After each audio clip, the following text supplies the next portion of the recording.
víte, co takový ten paradox života? Že nosíme naše děti celých 9 měsíců v bříšku, naše tělo se mění a jsme takovej ten, de facto naše tělo je takový stroj, který prostě udržuje to naše miminko, aby bylo zdravý, aby jsme nějak přišli to těhotenství nějak v pohodě a nic se nestalo. My, kteří jsme měli to štěstí, tak i tak jsou prostě věci po tom porodu, kdy prostě ta žena se sama sobě nelíbí. A teďkon, vy, kdo mě znáte, kdo mě sledujete, tak si řeknete, pane bože, proč to ty to řeší zrovna? Ty hubená štíhla. Ono se řekne hubená štíhla. Ale i my, ženy, které třeba po tom porodu schodíme rychle a náš prostě metabolismus na to reaguje prostě velmi rychle. Dělo se nám rychle zavinuje a vypadáme tak stejně, jako než jsme otěhotněli. Ono je to třeba výhoda, jo? A jsou ženy, které to strašně váží, užívají si to. Pak jsou ženy, které prostě strašně se snaží a dělají cokoliv a ještě 5 let potom prostě mají furt břicho. Ta váha nejde dolů. Každé tělo je individuální a pak jsme třeba tady my, který nám to jde strašně dolů, ale nejsme spolu, jakoby nejsme s tím tělem prostě spokojení. Upřímně, já nejsem spokojená. Já vím, teďkom si řeknete, ty vole, ta holka je, vole, hubená, co, jakoby chce víc. Já na sebe koukám, co jsem vlastně porodila už po druhý, tak vlastně já jsem sama sobě líbila jako těhotná. Jde to jenom z toho důvodu, že vlastně já jsem celý život prostě byla hubená, hubeňour jsem byla, ta genetika tam dělá hodně, ale prostě jsem se jako by těhotná cítila jako víc ženská, zženštěle a když jsem šla rodit, tak jsem vážila 72 kilo. Teď se omlouvám, se přeřekla. Každopádně i tak mám prostě blok se svým tělem. A i když jsem tenkrát bojovala, co se týče komplexu, jakoby, dejme tomu prsu, tak já vím, že je to nepodstatná věc. Je to nepodstatná věc, protože vím, že na světě je několik nemocných lidí, kteří prostě nemají ani čas to řešit, nemají ani myšlenku. Furt se prostě řídím tím, že prostě my zdraví lidi furt budeme hledat nějaký chyby, že jo, na tom těle.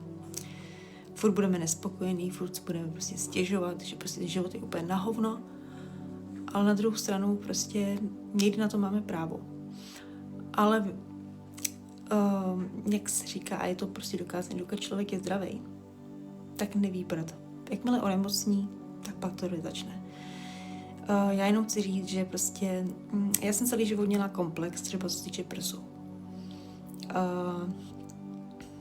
První těhotenství, dobrý, porod, kojila jsem, musím se přiznat, že měsíc.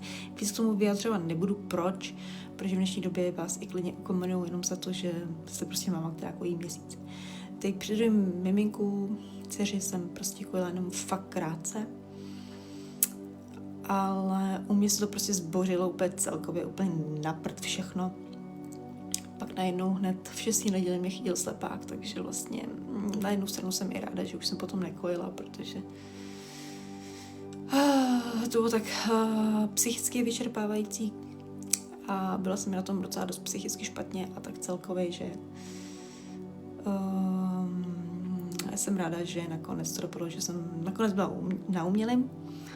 Každopádně potom ta debilní věc, co se týče těch umělých mlík, co tam všechno bylo obsaženého, tohleto, ten problém největší, tak jsme kvůli takovým idiotům, co to vůbec dopustili, jsme už na 4. mlíčku, snad tam to sedne. Každopádně jenom chci říct, prostě, že každá žena jsme prostě individuální, vlastně naše těla jsou prostě, každá to má jinak, ale já mám třeba komplex z toho, že jsem strašně zubla, moje tělo prostě reaguje na to, když milé je stres, nevyspání, nějaká nemoc, tak hned začnu šíleně hubnout. A ono taky není o co stát. Ono si řeknete, hele, ty vole, ona hned ty schodila 12 kilo hned po porodu, what the fuck? Jak si to povedlo? Ano, ono hodně jede genetika, ale taky nechcete hned vypadat po porodu jako z koncentráku, že jo. Každopádně já jsem vždycky měla komplex celý život kvůli prsům a teď mi ty prsa úplně zmizely. Mně doslova fakt ty prsa úplně zmizely.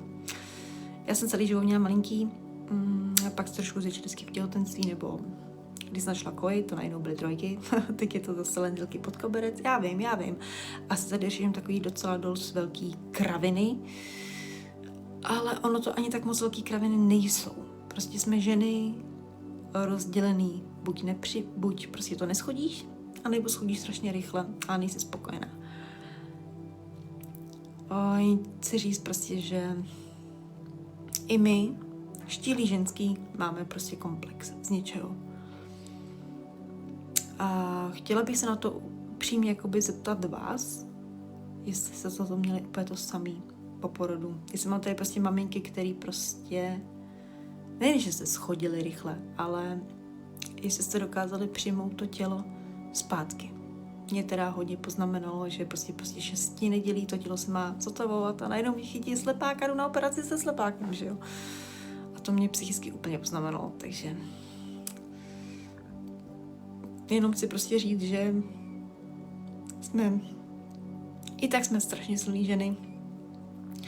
A jestli tady to třeba poslouchá nějaká maminka, která těžce onemocněla, tak se asi musí říct, hele ty blbko, ty ještě nevíš, co to je vlastně v životě, třeba nějaká ztráta nebo tak. Každopádně já prostě svoje tělo nějak nemůžu přijmout, no. Po 2 porodech. Já jsem se sama sobě nějak líbila jako těhotná, no. Ale myslím, že je to nějaká prostě bouře a že se mi teď prostě zase obnovil nějaký komplex, který prostě si celý život nesu. Ale no, to jsme my ženy, no. Ono to vlastně de facto dělá všechno hodně psychika, ale musím jedno říct, ať už jsme hubený jak z koncentráku, nebo jsme prostě silný, to prostě naše tělo je stejně úžasný. A ten z důvodu, že dokážeme přivést na svět dítě. Takže vlastně na jednu stranu si říkám, ty tady teď řešíš totální kraviny, když máš komplex. Ale vlastně tvoje tělo dokázalo to něco, co prostě jako nejenom, že je zařízený přírodou, ono se to jako na to dá vymluvit, ale prostě my ženský jsme strašně silný ženy. Jsme strašně silný osobnosti celkově. Ale prostě si všechno bereme asi tak moc, že asi si toho bereme moc na sebe, no. Teď, když jsem se potom nad tím zamyslela, teď kolik je nemocných lidí kolem a stejně. Jak přicházíme na tento svět nahý, bez ničeho, taky odcházíme, že jo. Takže vlastně my furt stejně řešíme prostě furt každou malichernost, každou pičovinu. Ale ten život je vlastně o něčem úplně jiném. Na jednu stranu si to uvědomuji, ale na druhou stranu stejně nahraju prostě to video, že prostě mám stejně ten komplex, který si prostě nesu od dětství, nebo od puberty, že jo. No, a teď mi řekněte, je to normální? Je to normální, nebo snad neschytám tolik kritiky, no, od vás. A nevím, no, řešíme takový kraviny. A přitom ty naše těla jsou prostě hodně statečný. To tělo je prostě, není to robot, ale je to něco víc. A to si furt stále neuvědomujeme. No a vlastně já si to furt neuvědomuji. To mi napište, co si o tom myslíte.